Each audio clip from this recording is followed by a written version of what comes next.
You know, we're going to talk more about the OXO peeler.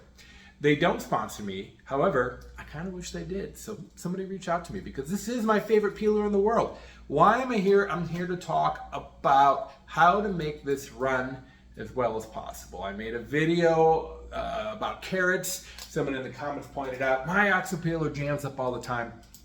So I made a carrot video. I'll put a link in the description down below. And immediately another comment popped up saying, no, potatoes are the issue. Okay, so let's test it out. I got my OXO peeler, I got some potatoes, and I also have a Kuhn Rikon peeler. We're gonna see which works better. Yeah, I'm gonna predict this guy, the Kuhn Rikon. This is kind of the gold standard for peeling potatoes, but let's find out before we get started. Have you subscribed yet? Oh wait, click the button, it's free. Helps me bring you more information from the laboratory. Let's get started. All right, let's check it out. I got my peeler here. So these, I think for potatoes, are really meant to be worked away. So if you're pulling towards you, it's kind of, I don't know, it's, to me it's awkward. So I like to go away. And again, I think it's working great.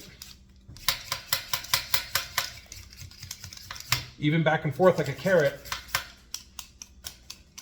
I think it's working great. I think it's a little flick of the wrist.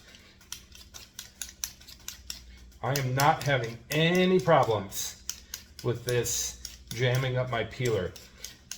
Maybe if your peeler's dull, that's going to be an issue. I know that for a fact. Let me try again. Okay. Let me do this like I was working slow. And gosh, I got to mention it. When you're cooking, please stand up. I see this a lot. People sit down at their kitchen table to do food prep, and you really have nothing to push against. You know, you need to be standing so that you can use your entire body in good balance and good control over your ingredients. I know some people do their peeler kind of towards them, almost like a paring knife. No, I think it works great. Okay, let's try the Kuhn Rikon. So when you hold one of these, this is the bottom and this is the top. Hold the bottom like a pencil so the top is facing you and then it's working away from you. And this does work arguably even better.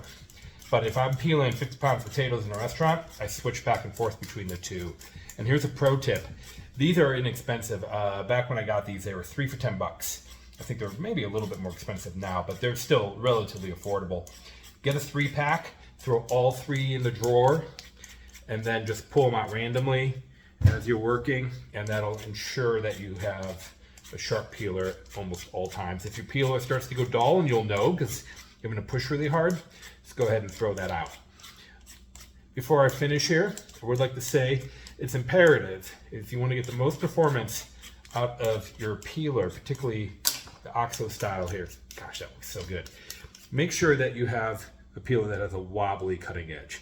If for some reason this is locked in place, or if you have one that is a blade that's solidly affixed, those are really hard to use.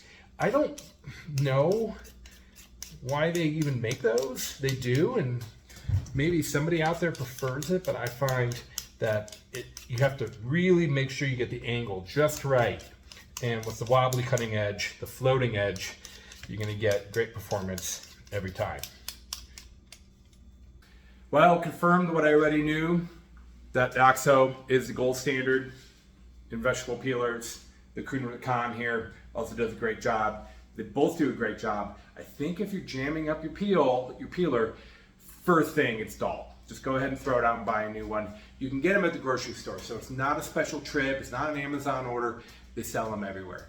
And second, you're probably not going fast enough. It's a flick of the wrist and it's a quick motion that will keep the peeler working optimally. So maybe speed up the process a little bit. I think you're gonna find that your peels come out great. You know, I'm not wasting any product here, it's a peel. You know, we want this off the potato anyways. So go ahead and give those two things a shot.